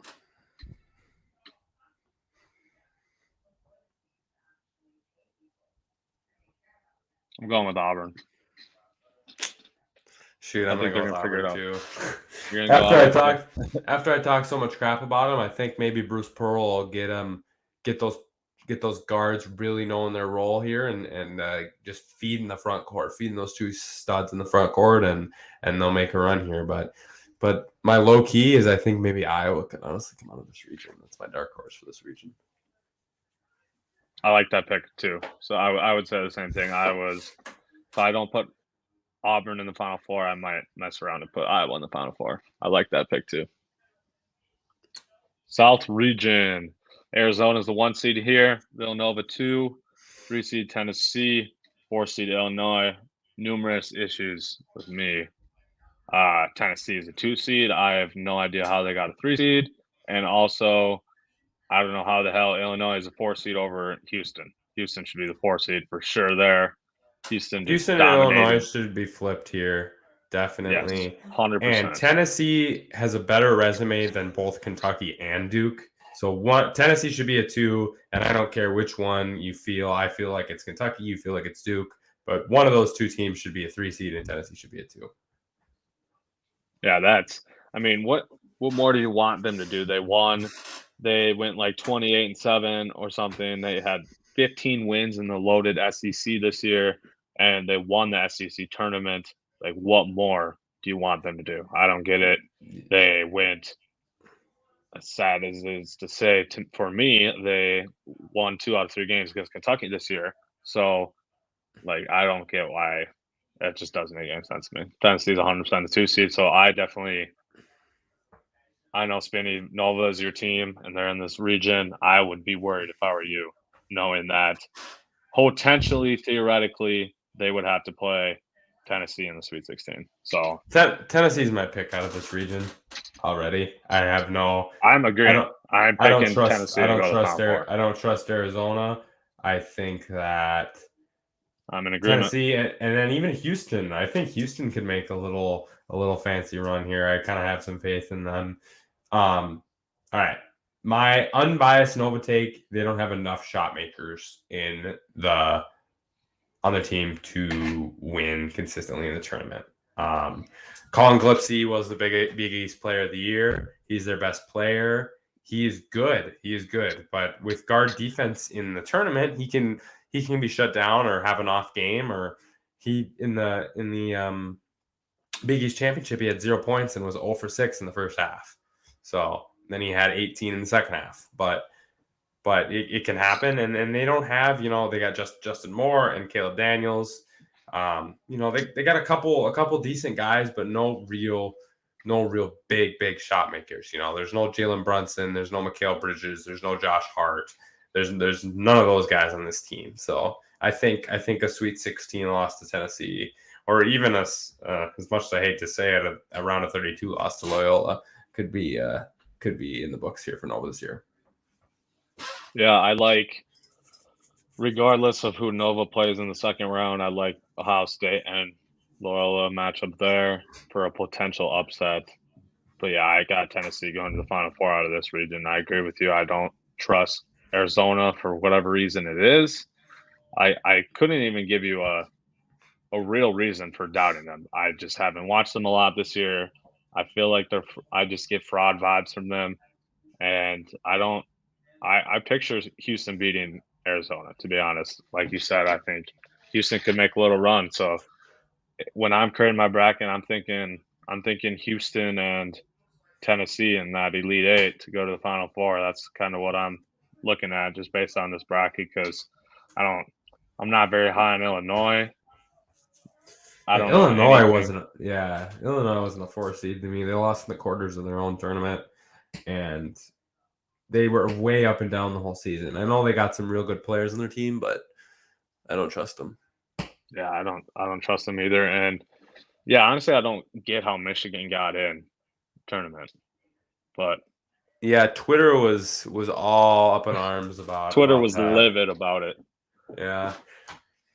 I mean, they went like 17-14, and they're not even in the first 4 games. They're already in. That doesn't really make much sense to me. Yeah, I think even Rutgers had a better record than them in the Big Ten, and they're playing. And they have to play the play-in, so that doesn't make any sense to me.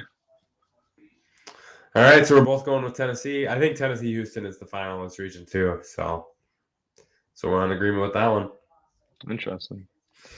East region, my squad's region. Let's go, Kentucky. This is where we're going to be the most off, I think. Big Blue Nation. We are walking to the Final Four this year. Baylor 1 seed, Kentucky 2 seed, 3 seed Purdue, 4 seed UCLA.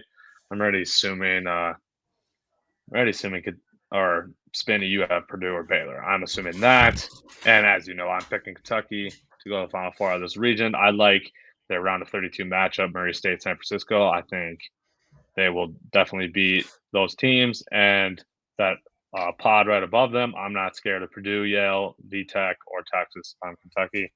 So I think Kentucky's got a nice walk to the Elite Eight. Hopefully they show up every night and actually do it. But on paper, they should have a nice walk here to the Elite Eight. I'm picking Purdue. Rose. I haven't watched that much Baylor, but I'm not a huge fan of them. I think they could lose in the round of 32 to either the North Carolina or Marquette. I think that matchup either way could go to one of those 8-9s. I think one of the 8-9s will beat one of the ones this year. I think it's really close. I liked a few of the 8-9 matchups. I think one of those will get it. What else do we got? UCLA up and down. I don't think they're good enough. They're still a team that could make another run. They are. On the experience they have. Agreed. I think they are definitely a team that if Baylor makes it through that round of 32, and they face UCLA in the Sweet 16, I think UCLA could pull that off and beat Baylor. So I still haven't completely decided what to do with UCLA. Like you said, they're up and down. But just because of that experience and based on them having basically all their players back from last year when they made the run, it's just hard to pick against them, you know? Yeah, agreed. I think Purdue will either lose to Virginia Tech or win the region. So I think Virginia Tech obviously is on a hot streak. I think they're about to dub Texas. And then I agree. And then I think if Purdue can beat them, they'll beat Kentucky and they'll be on it. But if not, I'd probably take Kentucky. That is a fair point. Now that you say that, I'll give you a little more respect for picking Purdue because I have them losing to Virginia Tech too. And I can see that. I can definitely see that. Like you said, Virginia Tech really hot right now. If Purdue beats Virginia Tech, they're definitely capable of beating Kentucky. But I got Kentucky going to the Final Four because I'm looking at Virginia Tech beating Purdue in that second round, to be honest. I think they could do it. I think they could. I think St. Mary's another team that could maybe make a run. They got a nice squad. They can shoot the lights off. So that's another team, right? They could easily lose to Wyoming or Indiana super easily if they're off. But if they're on, like if those shooters are going off, you saw they beat Gonzaga doing that. You saw what can happen when they beat Gonzaga handedly too. Yeah, you can see. I mean, when they get hot, and that's again in the tournament. If you can make shots and have good guard play, you can go a long way. Facts. I would say so. Yeah, I would say the little like dark horses of this region would be UCLA, St. Mary's. That both those 4 or 5s can make a little run. I personally anticipate one of the top 3 making it to the Final Four. More or less the Purdue, Kentucky. That I think the winner of that little south part of this region will go to the Final Four. That's what I think for sure. I would pick 4 teams. I would pick the 2, 3, 4, and 5, all of them before I'd pick Baylor in this region. And I know I'm definitely undervaluing Baylor, but I'd go Purdue, then Kentucky, then UCLA, then St. Mary's, then Baylor. I don't know. No faith in Baylor for me. So I'll probably get roasted when they win the ship. But that is a very hot take, Spinny. It is. It is a super hot take. 100%. 100%. Is a crazy hot take, but I honestly don't know if I disagree with it though. So like, it's tough. I think Baylor, they could definitely lose the St. Mary's UCLA. So we'll see. That'll definitely be a little one of the TikToks we'll take from this, my Baylor take, and we'll see how much I get roasted by all the Baylor fans. Oh yeah, I'm sure they're just gonna swarm you for sure. Oh, I'm atting it at them. # Baylor sucks. So that's where we're going. In conclusion, I had Gonzaga. Let's go back through here. I had Gonzaga, Auburn. Who did I pick in this one? Tennessee and Kentucky. Wow, that's obviously not going to happen. So don't listen to my results. 3 SEC teams are not going to make the Final Four. But so Zags, Tennessee. I had Purdue, and who was the second region? Sorry, I can't remember who I picked. Auburn. Back there for me. Is that what I wanted? Yeah, Auburn. So, yeah, I got Zags, Tennessee, Purdue, and Auburn Final Four. I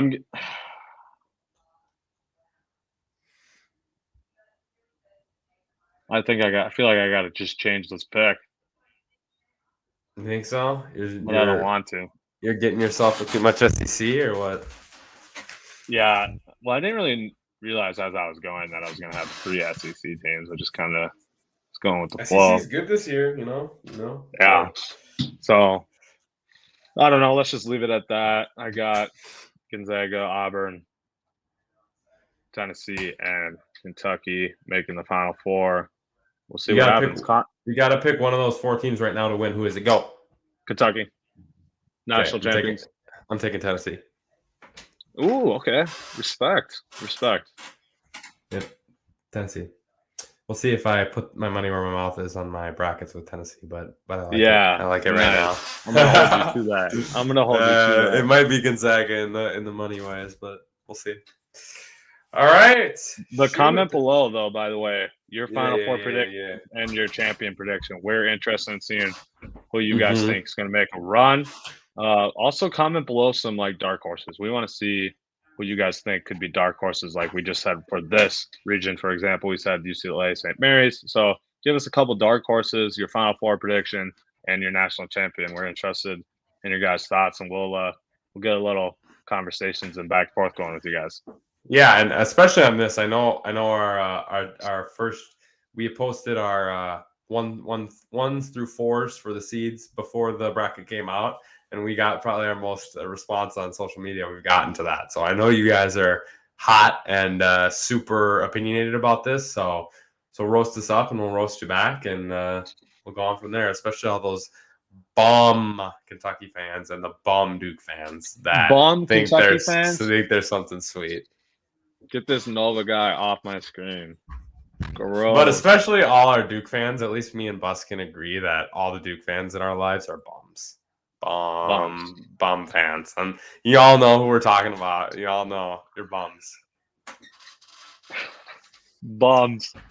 All right. You're going to get a lot of hate, man. I know I am. I know We're coming for your neck now at this point. But you know Duke fans. You know you hate Duke fans just as much as me. Probably more than me, honestly. I do. So. I do. There it is. There's the pie. No, we got Q&A. Well, we got Q&A, but that's our little after fun time. Right. That's when I get to be less serious. So that was the content. That was the content. It was out to. This week was nuts. So to all our sports fans out there listening, we had a crazy awesome week. So yeah, thank you, and what's up with Q&A? Who we got? Read it. Q&A. Read it up to me. Read it up to me. Yeah, I like singing, and so Bus. First one. Bus calls me an idiot for that. So if you Spinny if you like my singing takes and my little quirky singing, let me know. And if you hate it, even let me know even more, because then I'll keep doing it. Oh my gosh! Yay! Please don't egg this guy on. We We don't need more of this stuff. Okay, first question. Q&A number 1 from our guy Aaron Boisman. Is Devin Booker good enough to be the best player on a championship team? Is he a best player? I'm gonna counter. Is he the best player on a championship team? I'm gonna counter this question with a question for Bus. Is he the best player in his team right now? I knew you were gonna say that. I would say yes, but I understand and respect the argument that CP3 is better. So I wouldn't I'm not necessarily opposed to that argument. I just personally think Devin Booker is already the best player. He's obviously good enough to be like a 1A, 1B best player on a championship team, because he already made the finals with that setup that it is right now. So yes. Is he the best? Is he good enough to like have his second best player be Kevin Love on a championship team? No, probably not. Is he like those top tier guys like LeBron that can just bring anybody to the ship? No. But if you get some talent around him, especially that makes up for his weaknesses when it comes to playmaking and running an offense, the man is a bucket, an absolute bucket. Like certified bucket. Especially you talk like 3-4 years from now when those older guys start kind of getting out of the league, we're talking about a top like 5 to 7 bucket getter in the league in about 4 years, 3 to 4 years. So yeah, I do think he can be your best scorer on a championship team. I just think you have to make up for him in other areas with certain types of players, especially a good point guard. Yeah, that's fair points. I'm in agreement with you. I think right now, today, he is not capable of being the for sure clear-cut number one on championship team. But as it stands today, he is good enough to be a 1A, 1B type situation on a championship team. He went to the finals last year with this situation. So we've already seen firsthand that it can work with him being a 1A, 1B type situation. So as long as Devin Booker is surrounded with complementary talent, as Spinny was saying, in like guys like Chris Paul and anyone in that regard that will just complement his areas that he's not very good at, like playmaking, things like that, defense, they will for sure be contenders. So yeah, I know that's kind of a cop-out answer, but I think that's the most articulated way to put it and the most like nuanced way to look at it. Yeah. So those are our thoughts on Devin Booker. Do you think he could eventually be the clear-cut one? I think for sure. Like, he's only 26 years old. He's still getting better and stuff. So we haven't seen his peak by any means. So he could eventually be a clear-cut one on a championship team. But as of right now, no. Agreed. No. Agreed. Second question, great one here as well for my guy, Brian Smith, BLC Hoops legend. Is Jason Tatum a superstar? Okay, I'm going to let you go first because you're the Celtics head. He's your favorite player. You got to go first. Is Jason Tatum a superstar as it stands today, March 13th, 2022? The answer is no. I would love to say yes. And given his scoring 40 a game for the last 5 games average, I would love to hype him up and say that. But there are only 7 to 8 superstars, I think. And I think superstar is defined by either winning an MVP, by winning a championship, or by showing it in the playoffs that you can do it on a big stage consistently. Now, there's a couple exceptions to that we'll get into, but I don't think Tatum's quite there yet. I think Tatum's right off superstar. I think you got like John Morant, Donovan Mitchell, Jason Tatum, Devin Booker. Yep. I think those 4 guys are all like stars right on the cusp and could be superstars. And Cat too. We didn't say Cat, but he could eventually get there too. I think Cat could get there too, especially given his recent change in how he is. But superstars, who do you think the superstars are?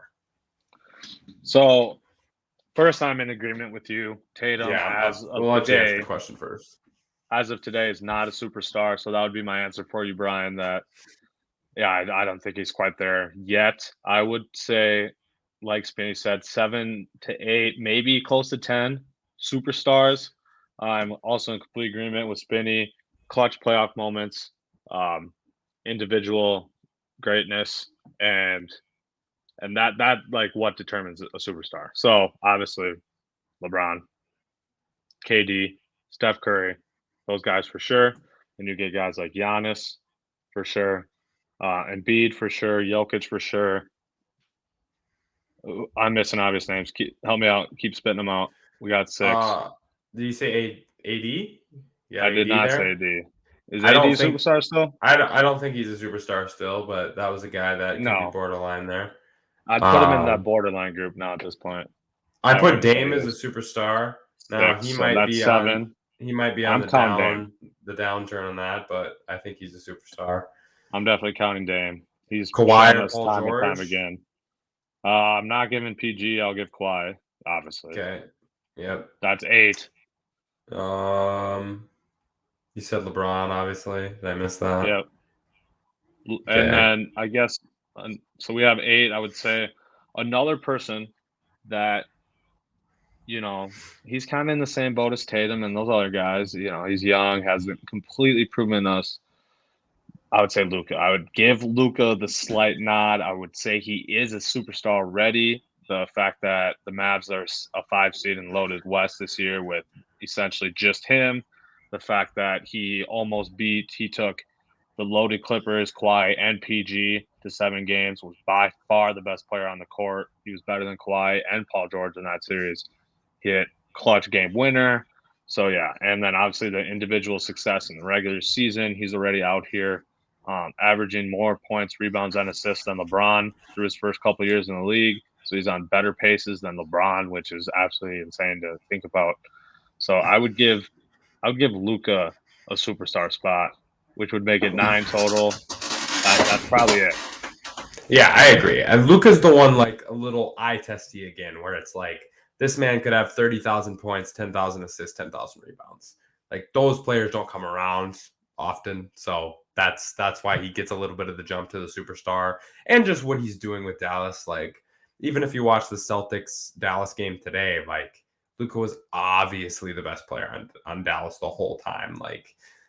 So the C's get production from Tatum and Brown, obviously, but they have a lot of guys like Smart and guys that are just out there getting buckets and play well and have consistently played well. Whereas Dallas is relying more on Spencer Dinwiddie played good today.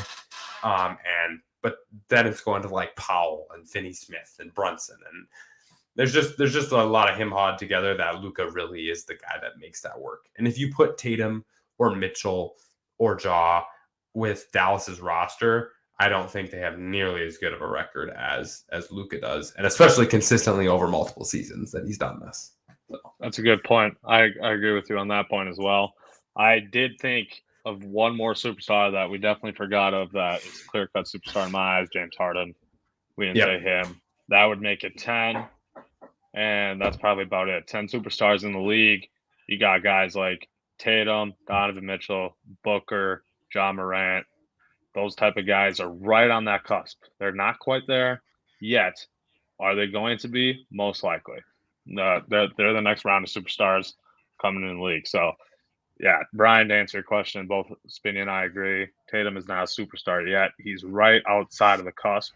So he very well could be by the end of this year if he has a good playoff run, by next year, so on and so forth. So, yeah, he's almost there. Not quite yet. Yes, sir. All right, y'all. This is our longest episode for sure. So it was our longest episode. It was good. A lot of good content. We had a lot of good conversations. Again, if y'all made it along with us this far, thank you, and I appreciate that. I forgot to do this when Trev was still on. I wanted to give him a shout out. Man does some awesome Instagram videos.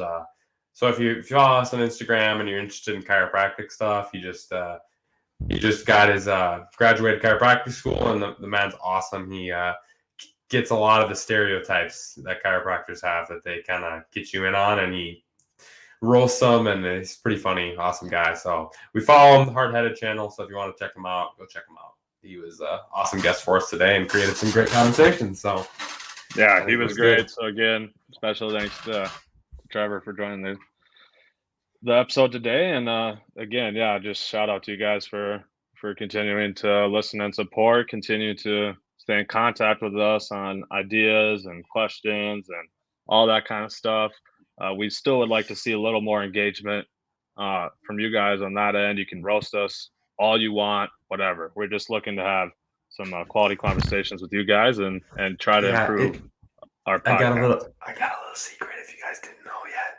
We kind of like arguing. So, like, if you want to get us on social media, that'd be great. Well, get all my anger out on you guys. I mean, it's called hard-headed sports for a reason, right? True. We're stubborn in our ways, and we like to argue. So, keep giving us feedback, questions, all that jazz. And stick with us. Thanks for tuning in this week. Thanks for listening. We will see you guys next week. How long can I hold that for? Bye.